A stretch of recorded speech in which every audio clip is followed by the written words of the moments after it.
여러분, 500년 전에 벌어진 종교 논쟁 하나가 지금의 스위스를 만들었다면 믿으시겠어요? 오늘 이 스위스 성공 신화의 DNA를 한번 파헤쳐 볼 텐데요. 그 시작은 아주 단순하지만 정말 강력한 질문 하나였습니다.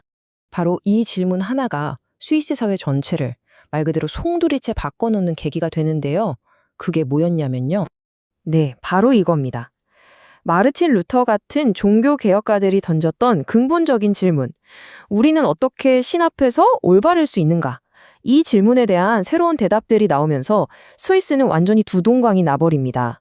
그리고 그 대답은요, 말 그대로 두 개의 다른 스위스를 만들었어요. 하나의 땅에 살지만 전혀 다른 세계관을 가진 두 개의 세상이 공존하게 된 거죠. 오늘 이야기는 바로 이 두 스위스에 대한 이야기입니다.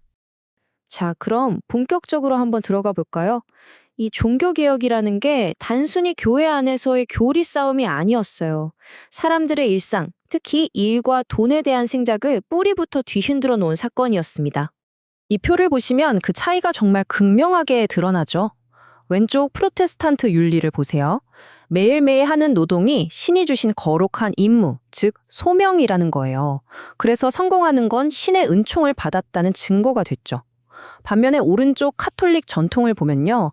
세속적인 사업은 정신만 산만하게 할 뿐이고 부는 구원을 위해 교회에 바치는 게 더 중요하다고 봤습니다. 아예 세상을 보는 눈 자체가 달랐던 겁니다. 자, 그럼 이렇게 다른 두 신념이 현실 세계에서는 과연 어떤 결과를 낳았을까요? 이 생각의 차이가 곧 부의 지도를 완전히 새로 그리게 됩니다. 이 아펜젤이라는 지역의 사례를 보면요. 스위스 전체의 상황이 그대로 압축되어 있어요. 정말 작은 우주 같죠?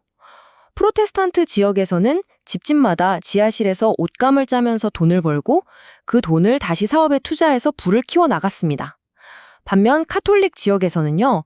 돈이 생기면 사업 대신 더 크고 화려한 수도원을 짓는 데 썼죠. 당시 여행자들의 기록을 봐도 프로테스탄트 지역이 훨씬 더 부유하고 질서정연했다고 합니다. 이야, 이 데이터는 정말 충격적이지 않나요? 17세기의 카톨릭 지역은 일요일 말고도 쉬는 날이 무려 70일에 달했어요. 그런데 가장 엄격했던 칼뱅주의자들은요, 1년에 고작 닷새에서 1회만 쉬었습니다. 이건 그냥 휴일수가 적고 많고의 문제가 아니에요.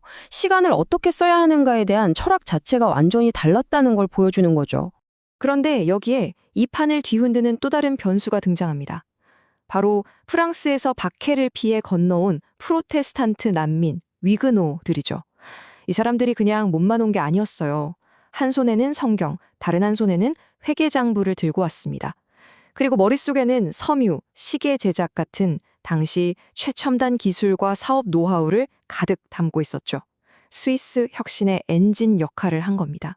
그리고 프로테스탄트의 모든 신자가 직접 성경을 읽어야 한다는 가르침이 의도치 않은 하지만 정말 엄청난 결과를 낳습니다. 바로 교육혁명이에요.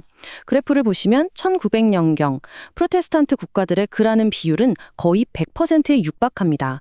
이건 다른 카톨릭 국가들을 압도하는 수준이었죠. 지식이야말로 가장 강력한 자본 아니겠어요? 그리고 이 숫자가 지금까지의 모든 이야기를 딱 한마디로 요약해줍니다. 알프레드 애셔처럼 스위스의 철도와 은행 시스템을 만든 그야말로 스위스 근대화를 이끈 핵심 인물 100명 중 84명이 프로테스탄트였다는 사실. 이건 뭐 프로테스탄트 윤리가 스위스 경제의 심장이었다는 명백한 증거죠. 하지만 역사는 언제나 그렇듯 영원한 건 없습니다.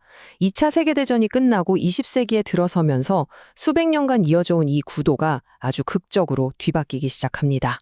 1950년대 미국의 TV나 자동차 같은 대중문화가 굳게 닫혀있던 카톨릭 공동체의 문을 슬슬 두드리기 시작했고요. 마침내 1965년 제2차 바티칸 공의회에서 이제 우리도 현대세계와 교류하자고 공식적으로 선언하면서 문을 활짝 열어젖혔습니다. 이 순간부터 현대화의 거센 물결이 카톨릭 지역을 휩쓸기 시작한 거죠. 정말 역사의 아이러니 아닌가요? 수백 년간 가난했던 가톨릭 지역들이 지금은 스위스에서 가장 부유한 곳들이 됐습니다. 그런데 그 방식이 과거 프로테스탄트 선구자들과는 전혀 달랐어요. 땀 흘려 공장을 지은 게 아니라 파격적인 세금 정책으로 전 세계의 기업과 부자들을 끌어모은 이른바 수입된 부였던 거죠. 자, 그런데 여기서 이야기에 아주 놀라운 반전이 시작됩니다. 카톨릭이 이렇게 맹렬하게 추격하는 동안 정작 성실과 진보를 외치며 산업화를 이끌었던 바로 그 프로테스탄트 진영에서 전혀 다른 목소리가 나오기 시작한 겁니다. 이 그래프를 한번 보세요. 1987년 스위스 녹색당 지지자의 63%, 압도적 다수가 프로테스탄트입니다.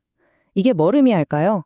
산업화를 가장 먼저 이끌었던 바로 그 후손들이 이제는 그 산업화가 낳은 환경 파괴 같은 부작용을 가장 먼저 고민하기 시작했다는 겁니다. 누구보다 먼저 발전의 그림자를 본 거죠. 자, 이제 이 길고 복잡했던 이야기의 실타래를 한번 정리해 볼 시간입니다. 오늘날 스위스에서 종교의 경계는 많이 희미해졌어요.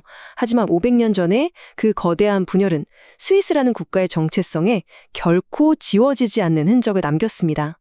이걸 학자들은 신앙다원주의라고 부르기도 하는데요. 좀 어려운 말이죠? 쉽게 말해서 하나의 나라 안에서 서로 다른 두 신념이 끊임없이 부딪히고 경쟁하면서 역설적으로 서로를 인정하고 타협하는 방법을 배우게 됐다는 거예요. 그러니까 갈등이 오히려 국가를 더 단단하게 단련시킨 셈입니다. 그래서 결국 프로테스탄트의 그 치열했던 노동 윤리는 종교의 울타리를 넘어서 스위스 전체의 DNA가 되었습니다.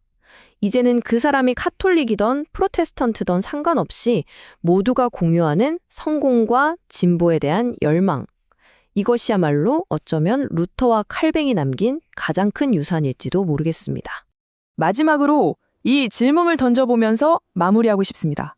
스위스를 갈라놓았던 이 가장 큰 균열이 어쩌면 스위스를 하나로 묶고 외부의 거대한 힘에 흡수되지 않도록 지켜낸 가장 강력한 힘은 아니었을까요? 이 분열과 갈등이 없었다면 지금의 스위스가 과연 존재할 수 있었을까요?